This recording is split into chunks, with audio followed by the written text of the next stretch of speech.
Hello, அஸ்ஸலாமு அலைக்கும், வணக்கம். இப்போ நம்ம பேரண்ட்ஸ் எல்லாம் கொஞ்சம் நல்லா கவனிச்சுக்கோங்க. அம்மாவானாலும் சரி, அப்பாவானாலும் சரி, மாமனாரானாலும் மாமியாரானாலும் வயசாச்சுன்னு தூக்கி போடாதீங்க. அவங்க யங்காக இருக்கும்போது உங்களுக்கு வேணுங்கிற வேலையெல்லாம் செஞ்சு கொடுத்துருக்குறாங்க. அப்போ அவங்க வயசாகும்போது நம்ம குழந்தைங்க, நம்மளுக்கு 4 குழந்தை 5 குழந்தை இருக்கோ, இல்லை ஒரு குழந்தை இருந்தாலும் அதில் இன்னொரு குழந்தைய நினச்சிக்கோங்க. அவங்கள பராமரிங்க. உங்களுக்கு தேங்காய் துருவி கொடுக்கவும், மீன் நல்லாக்கவும், வெங்காயம் ஒழிச்சு கொடுக்கவும் அந்த காலத்தில் நல்லா செஞ்சுருக்குறாங்க. செய்யாமல் ஒன்றும் இல்லையில்ல. மாமியாராக இருந்தாலும் சரி, இல்லை அம்மாவாக இருந்தாலும் சரி, அது யாராக இருந்தாலும் பிரச்சனை இல்லை. அப்பாக்களெல்லாம் பின்ன சமையல் ரூமுக்கு வரமாட்டாங்க.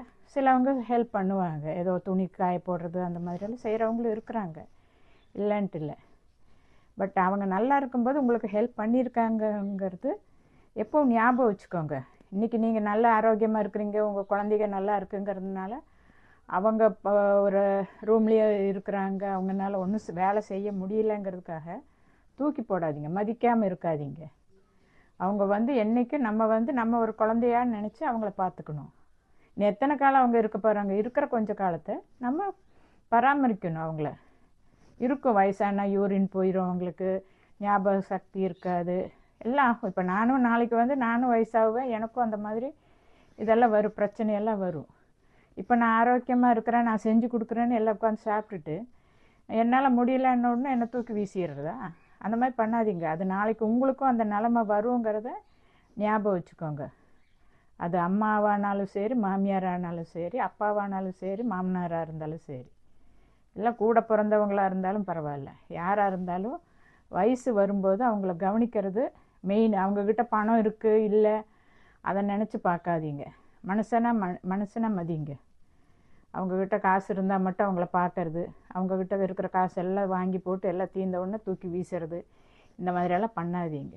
முடிஞ்ச அளவுக்கு ஏதோ உங்களால் முடிஞ்சது உங்கள் குழந்தைய நினச்சிக்கோங்க. அவங்க வயசாகும்போது அவங்களுக்கு மறதி வரும், எல்லாமே வரும், ஞாபக சக்தி இருக்காது, யூரின் போகிறது அவங்களுக்கே தெரியாது, சிலது சவுண்டு விடுவாங்க, கத்துவாங்க, பேசுவாங்க.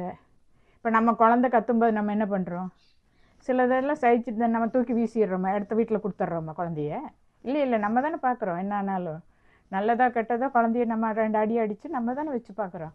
அது மாதிரி உங்கள் அம்மாவோ மாமியாரோ யாராக இருந்தாலும் அவங்கள கவனிங்க, தூக்கி வீசாதீங்க. தூக்கி வீசன்னா நீங்கள் குளத்துல போடுறதில்ல, இங்கே மதிக்காமல் அப்படியே தள்ளி விட்டுறது, ஒரு ரூம்குள்ளே போட்டு அடைச்சி வைக்கிறது, இல்லை அவங்களுக்கு வேணுங்கிற நேரத்துக்கு சாப்பாடு கொடுக்காமல் இருக்கிறது, அந்த மாதிரி பண்ணாதீங்க. நாளைக்கு நம்மளுக்கும் அந்த நிலமை வருங்கிறது ஞாபகம் வச்சுக்கோங்க. ஏன்னா நம்ம இன்றைக்கி நல்லா இருக்கிறோம், ஆரோக்கியமாக இருக்கிறேன், நம்ம செய்கிறோம், பிடிக்கிறோம், எல்லாம் செய்கிறோம்.